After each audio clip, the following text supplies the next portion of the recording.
Wani mai gadi ne yana zaune matar shugaban shi ta zo ranta bayan ya gaishe ta ya ɗauki waya ya kira shugaban shi da yake cikin ofis tare haka da shugaban nashi ya ansa faɗa masa yan labai madam tana zuwa haka cikin sauri cikin azama wannan shugaban ya sauri ya ce wannan sakatariyar tasa ta sa kayanta ta tambaya ta me ya faru ya ce ta yi sauri ta mai da kayanta shi ma ya mai da kayan shi suka wayance kamar dai suna wani aiki matar tana shigowa ya ce sannu da zuwa masoyiya ya ta gaishe ta ta ce ina kwana ta amsa cewa ta yi na zo ne in dan ba wa mijina wani dan karamin mamaki tambaya yi wani irin mamaki kuma ana cikin haka ne sakatare ta ce ranki shi daɗe ni zan tafi sai ta ce a'a babu buƙatar ki tafi ko ina saboda ke ma kina cikin wayanda za su ga mamakin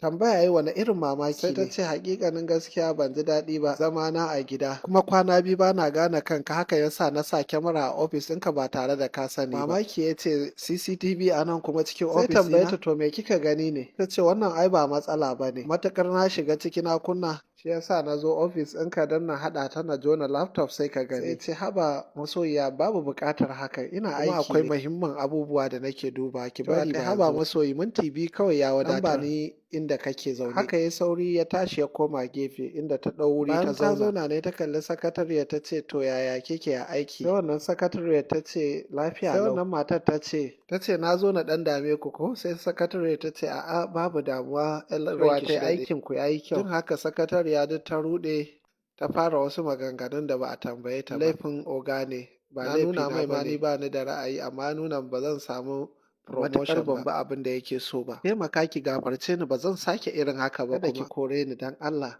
wannan mutumin ya ji tsoro ya ce a'a ƙarya fa take ni wallahi ban neme ta ba ita ta neme ni yayin rantsuwa matar ta tashi daga kan kujera ta ce aikin ka yayi kyau ko da yake bari ka jin faɗa ma hakikanin gaskiya ba wata kyamara da na sa a nan kawai na yi hakan ne dan na san abin da kuke aikatawa a ɓoye domin kuwa na san ka tun ba yau ba shine yanzu zaka zo kana cin amana ta wannan ai abin kunya ne ni jikina ban shi yasa na ba abin da kike tunani bane duk abin da ta faɗa ba haka bari na zauna in miki bayani yanda ya kamata cewa ta wani bayani ai babu bayanin da zaka mun babu kuma abin da zaka faɗa don haka babu abin da ya saura nan a gare saboda wannan kamfanin da kake gani na gidan da kake takama duk nawa ne babana ya bani haka ka je ka samo wani wajen da za ka yi aiki ka bar mun wuri na kuma ka ji na sake ka ba na buƙatar ka a rayuwa na yace ya zaki yanzu ina zan je sai matar ta ce ai sai ka tsaya da masoyiyarka ku ci gaba da soyayya ka ci gaba da bata kula amma san a yanzu ba na buƙatar ka ba na son ka ka bar mun wuri na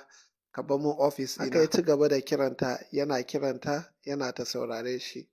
wannan shine ƙarshen mai cin amana Allah ya samu dace ka zaura